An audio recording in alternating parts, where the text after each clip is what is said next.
Assalamualaikum. Hai sobat, ketemu lagi dalam Sobat History Channel. Dalam video kali ini kita akan membahas sejarah konflik di Ukraina.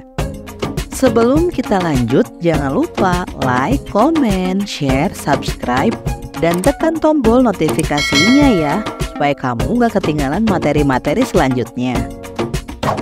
Ukraina merupakan negara yang berada di wilayah Eropa Timur. Saat ini tengah mengalami konflik dengan Rusia.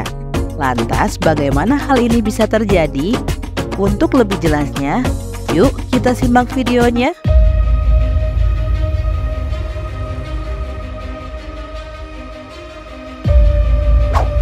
Ukraina adalah sebuah negara di Eropa Timur yang berbatasan dengan Rusia di timur dan di timur laut Belarus, di barat laut Polandia dan Slovakia, di barat Hungaria, Rumania, dan Moldova, di barat daya Laut Hitam, di selatan, dan Laut Azov di tenggara.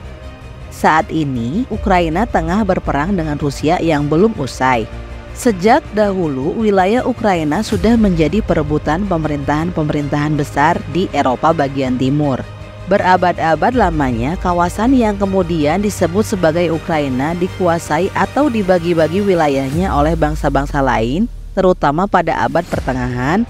Wilayah ini terpecah menjadi wilayah negeri lain seperti Lituania, Polandia, Kesultanan Utsmania, Austria-Hungaria, dan Rusia.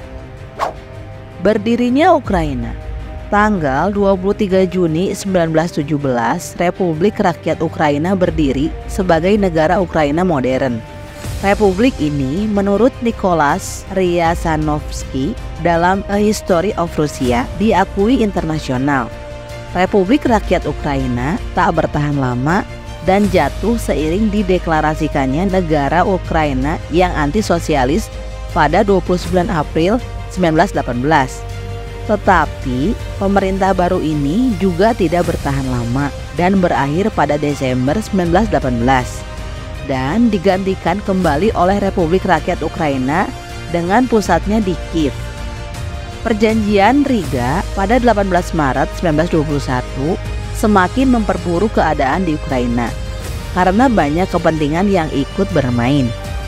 Terjadilah perang Ukraina-Soviet yang berakhir dengan memasukkan wilayah Ukraina sebagai bagian dari Uni Soviet yang merupakan representasi dari Rusia.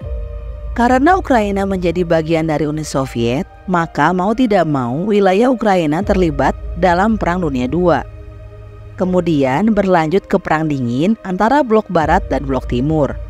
Dengan semakin melemahnya Uni Soviet, pada 4 Agustus 1991, Dewan Agung Ukraina menyatakan bahwa hukum dari Uni Soviet tidak berlaku lagi di Ukraina. Dengan kata lain, Ukraina mendeklarasikan kemerdekaannya dari Uni Soviet meskipun belum secara de jure. Pada 1 Desember 1991, digelarlah referendum oleh rakyat Ukraina untuk menentukan pilihan tetap bersama Uni Soviet atau merdeka sebagai negara berdaulat. Hasil referendum menyebutkan bahwa lebih dari 90% warga Ukraina memilih merdeka. Pada hari yang sama, setelah referendum, Leonid Kravchuk dipilih sebagai presiden pertama Ukraina.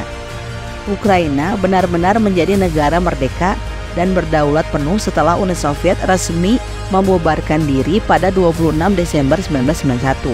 Dengan demikian, Ukraina merdeka secara de jure dan diakui secara internasional. Penyebab konflik dengan Rusia terkini. Sejak merdeka, Ukraina masih kerap terlibat ketegangan dengan Rusia, terutama pada era pemerintahan Presiden Ukraina kedua, yakni Viktor, yang menjabat sejak 2005 hingga 2010. Penyebabnya terutama karena Yushchenko lebih mendekat ke Uni Eropa daripada dengan Rusia. Ketegangan meningkat lantaran krisis Crimea tahun 2014. Kawasan semenanjung Crimea yang awalnya berada di wilayah Ukraina dianeksasi oleh Rusia. Krisis Crimea memicu kerusuhan serta perpecahan di Ukraina bagian timur dan selatan. Tanggal 11 Mei 2014, gerakan separatis di Ukraina mendeklarasikan berdirinya Republik Rakyat Donetsk dan Republik Rakyat Lugansk. Dua wilayah ini merupakan salah satu pemicu terjadinya kembali konflik Ukraina versus Rusia. Donetsk dan Lugansk yang termasuk dalam area bernama Donbas yang mayoritas warganya dekat dengan kultur Rusia. Ratusan ribu rakyat Donbas bahkan sudah berstatus sebagai warga negara Rusia. Pada Kamis 24 Februari 2022, Presiden Rusia Vladimir Putin menyatakan bahwa dirinya memutuskan untuk mengirimkan operasi militer ke Ukraina. Putin menganggap Ukraina sebagai ancaman dan Amerika Serikat beserta sekutunya juga menjadi pemicu keputusan tersebut karena mengabaikan permintaan Rusia untuk mencegah Ukraina bergabung dengan NATO. Vladimir Putin juga memperingatkan kepada negara-negara lain untuk tidak mengganggu misi Rusia di Ukraina. Pihak Ukraina tidak mau kalah dengan membahas pernyataan perang Rusia. Melalui juru bicara Kementerian Luar Negeri Oleg Nikolenko, Ukraina menegaskan akan memberikan perlawanan dan mempertahankan kemerdekaan negara mereka. Banyak pihak dari seluruh dunia yang menyerukan kepada Rusia agar menghentikan agresinya dan menghormati kedaulatan Ukraina.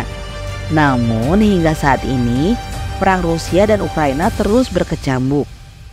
Perang media pun ramai antara pendukung kedua negara.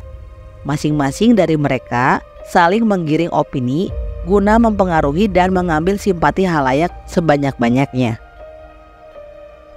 Jika materi ini bermanfaat buat kalian, silahkan like dan share. Karena dengan berbagi akan semakin banyak orang yang memahami dan mencintai sejarah. Semoga video kali ini menambah wawasan kalian tentang sejarah. Sampai ketemu pada materi selanjutnya.